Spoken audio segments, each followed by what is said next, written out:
Hey everyone, welcome to Get Real with Jill. Thursdays, we love checking in with you, talking about something related to business. Today we're going to be talking about interview questions that you should be asking when you're trying to screen candidates, see who would be good fit for the job. Interviews are always so hard because how do you really know enough about a person to know whether you want to offer them the job just by asking them questions? So it's really good to fine tune. It's something we talk about a lot at Jill's office just because we're super picky about who we will let answer our clients' phones. And so there's a lot of things that we're screening for when we bring them into interviews. So, Nicole, you do most of our interviewing. What kinds of tips do you have? Um, but the principles obviously apply to any position with some of the things that we're going to be talking about. Right. So I think we just have some fun questions or questions maybe you haven't thought of that you can ask in interviews. A lot of times I think the interview questions, some of them are very straightforward. You want to know an upfront answer, and some of them are made to have your candidate see their thought process, see how they respond in different situations, see if they're consistent in their answers when you ask the same question but phrase it differently maybe. And yeah, so it's kind of some of the things that I think about. But also hiring not just based off of skill, but based off of culture and personality. How well will they work with your clients? How well will they work with their team? Right. Because to us, employees our employees are very important to us. I mean, they're our backbone, and so we want people that will complement them and kind of help to strengthen the team and not pull it apart. Right. So yeah, those are some So things. it's like three levels. You're number one, trying to interview their job, if they're going to fit the job itself. Then number two, are they going to fit the team that they're going to be on? Are they going to work well with their manager and the other workers? And then number three, do they fit our organization and our culture? Because when you can get all three, that's when you usually can get an employee that's going to be with you for the long run, and that they're going to be happy there and you're going to be happy with them. So I think that in general, business owners tend to focus on like the job skill set kind of interviews. Yeah. So what are some like team or culture questions that we ask? I think most of the questions I ask are more geared towards teamwork and culture. I like to know what motivates employees to come into work every day. I like to know what are some qualities that they like to see in their managers. That just kind of tells me how they handle managers. Sometimes they'll start talking and maybe you'll uncover some things that won't work well with your team and your managers. Once they get to talking, I think everybody always asks people, like, tell us a little bit about yourself. That's kind of an intro question for me. Sorry. It just lets you see what their focus is on. If they're going to focus more on what they can bring to the table as far as to your organization, or sometimes they'll go off tangent and really just get too personal, and I'll try to steer them back on course. But as far as culture goes, one thing that it makes it easy to think of the questions is if you have a mission statement, which you should have a really good, strong mission statement that resonates in your company on every level, and hire to that mission statement and to your culture. So asking questions that relate to your mission statement to see how people will answer, because you do want someone that believes in the same culture that you believe in. Otherwise, you'll just have a bunch of problems down the road. It's true. Yeah. I think a good one to ask just to kind of get a better idea of how they'll work with the manager is you ask them, how would your previous, manager or boss describe you? Because you can pick up on a few things there. You can see, because instead of asking, how would you describe yourself, it kind of, they have to think outside the box a little more to think about how someone else would describe them. And you can pick up some things like of how maybe the relationship they had with their previous manager by how they respond. I don't know. I feel like that's kind of a one where you can get a little bit more information. As far as like culture goes, and one thing that kind of goes along with that is we do like some personality type analysis questions in the interview.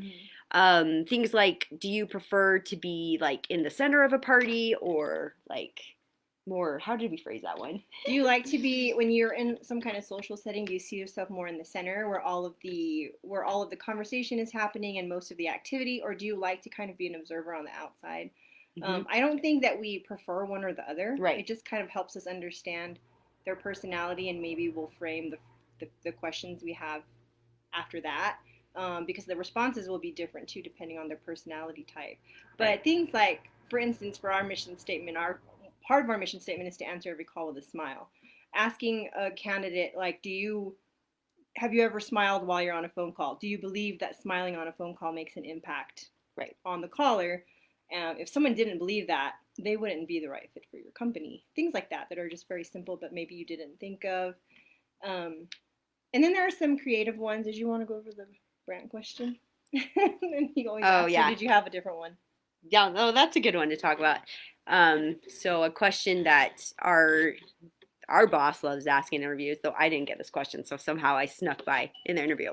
But is um, he'll ask, and this is a okay. Well, let me tell the question first. So he'll ask, how many miles around is the world? Is that how he phrases it? How How many many miles miles is it around the around? Earth, How many around the miles is it around the equator? equator? And then it's a multiple choice. He'll give you 5,000, 25,000, 250,000, and 500,000. And so the point of this question is not to like To know how test many your math or miles are your around the world. right, No one like knows that off you're the top right. of I their think we head. had like one or two people that actually knew that. But like our programmer, I think he got that one right. But the point of it is actually to see their thinking process, because based off what they say is the right answer, which we will not reveal in this video, then you can kind of like take them like through a step by step like Hmm. question analysis to Mhm. like try More to of a get problem them solving to the right question answer. that you kind of help them through, but you get to see different steps of the process. Yeah, you could probably easily Google it, but Right. it helps you determine like their thinking process and Hmm. how they can problem solve, and again work with counseling and stuff like Hmm. that. So that's a good one. Um, Really, some upfront things too, like doing the mock calls, like having them pretend to answer the phone. Like a lot of companies do that during interviews, and it's very awkward and uncomfortable.